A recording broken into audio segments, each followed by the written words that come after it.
Hi friends, good evening. और काफ़ी आज लंबे दिनों के बाद में एक टॉपिक कवर करेंगे अपन। अब यहाँ से डिस्कस करेंगे कंटिन्यू, और वो टॉपिक पे डिस्कस करेंगे जो एक नीड है ऑटोमेशंस के लिए। तो आज का टॉपिक है काफ़ी इंटरेस्टिंग है कि, लेकिन इसको हम पार्ट में डिवाइड करके कंप्लीट करेंगे। फिर सबसे पहले हमको पीएलसी का बैकअप लेना है। ओमरॉन की पीएलसी है बाय ईथरनेट, ठीक है।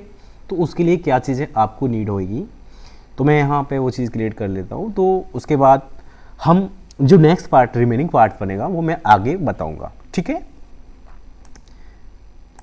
जैसा कि आप देख रहे हैं यहाँ मेरे पास एक पीएलसी है, और पीएलसी किस मोड का है, ओमरॉन का CP2E पीएलसी है। CP2E जो पीएलसी है वो ईथरनेट कनेक्टेड है। ईथरनेट कनेक्टेड है किससे, एक हब लगा हुआ है, लेकिन मेरे को हब से डायरेक्ट पीएलसी का कनेक्शन करना है, और वो मैं आपको करके दिखाऊंगा कॉन्फ़िगरेशन करके। लैपटॉप से क्या क्या ज़रूरत पड़ेगी वो आप करके। तो आपने देखा कि मेरे को सबसे पहले चाहिए क्या, एक ओमरॉन का पीएलसी है CP2E करके, ओमरॉन जो सिस्मैक करके पीएलसी है। अब आपको चाहिए एक सिस्टम लैपटॉप, उसमें चाहिए एक प्रोग्रामर सॉफ्टवेयर CX प्रोग्रामर से वर्जन अपडेट होना चाहिए, वर्जन 9.73 से अपग्रेडेड होना चाहिए, क्योंकि आप CP2E का प्रोग्राम नहीं ले सकते 9.43 में, इसमें प्रोग्राम नहीं ले सकते हैं, तो आपको अपग्रेडेड वर्जन चाहिए। तो ये आपका सॉफ्टवेयर इंस्टॉल करने के बाद में CX प्रोग्रामर में ओपन करेंगे, पीएलसी में जाएंगे, और पीएलसी में जाके यहाँ पे जब आप देखेंगे तो जैसे ही ऑटो ऑनलाइन करेंगे तो डायरेक्ट ऑनलाइन करके आपको यहाँ पे तीन चीज़ें दिखाई देगी। तो आपको मैं देख लेता हूँ अगर ये जूम होता है क्या। तो पॉसिबिलिटीज़ नहीं है, और क्योंकि मैंने यहाँ वीडियो पहले से लाइन से आके क्रिएट किया है, वो मैं आपको शो कराने की कोशिश कर रहा हूँ, वहाँ से आपको क्लैरिफिकेशन आ जाएगा। फिर भी अगर क्लैरिफिकेशन नहीं आता है तो you can ask to me on WhatsApp, I will support on same, ठीक है। तो यहाँ पर जब जाएंगे डायरेक्ट ऑनलाइन कनेक्शन में क्या होता है कि जब आप पीएलसी को USB से कनेक्शन कर रहे हैं, USB से कनेक्शन कर रहे हैं, तो डायरेक्ट ऑनलाइन आपको पीएलसी का कनेक्शन हो जाएगा। लेकिन आप USB से कनेक्शन नहीं कर रहे हैं, आपको हाउस से कनेक्शन करना है, तो ईथरनेट से कनेक्ट करना है, तो आपको सिलेक्शन करना है जो पीएलसी का टाइप है वो ईथरनेट डिवाइसेस ऑनलाइन। तो आप यहाँ जाके सिलेक्शन देंगे और सेकेंडरी पॉइंट में सिलेक्शन देंगे। उसके बाद हब का data and IP address show करेगा।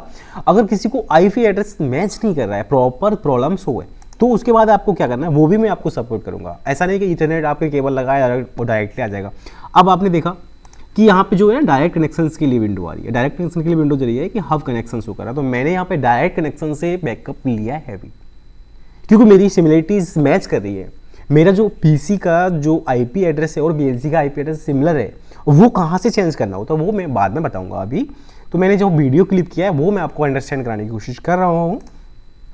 तो आपने देखा कि यहाँ पे जो डायरेक्ट कनेक्शन है और अब मैंने हब में कनेक्शन नहीं किया है, तो यहाँ पे आपने डायरेक्ट कनेक्शन करके और ईथरनेट पोर्ट कनेक्ट करके और पीएलसी का IP एंड सिस्टम का IP that is the same, then you can download of PLC backup on laptop.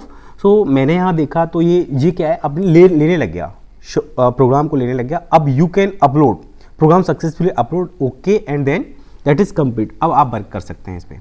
तो आपने देखा यहाँ वर्क कर सकते हैं, ठीक है। अगर फिर भी कोई क्वेश्चंस माइंड में है, आपको लगता है कि प्रॉपर समझ में नहीं आया है, तो आप मेरे से पूछें, मैं आपको सपोर्ट करूँगा। पर्सनली इंडिविजुअली भी सपोर्ट कर सकता हूँ आपको, ठीक है। तो आप मेरे से पूछ सकते हैं। मेरा कंसर्न ये था कि अभी ईथरनेट से आप डायरेक्ट केबल लगाया, ऐसा भी नहीं कि डायरेक्ट केबल लगा के आप बैकअप ले लिया, that is easy, not easy. वो कहाँ से सेटिंग करनी पड़ती है, तो वो सेटिंग मैं बताने की कोशिश करूँगा नेक्स्ट वीडियो में। Thank you for watch this video, understand and supports, thank you.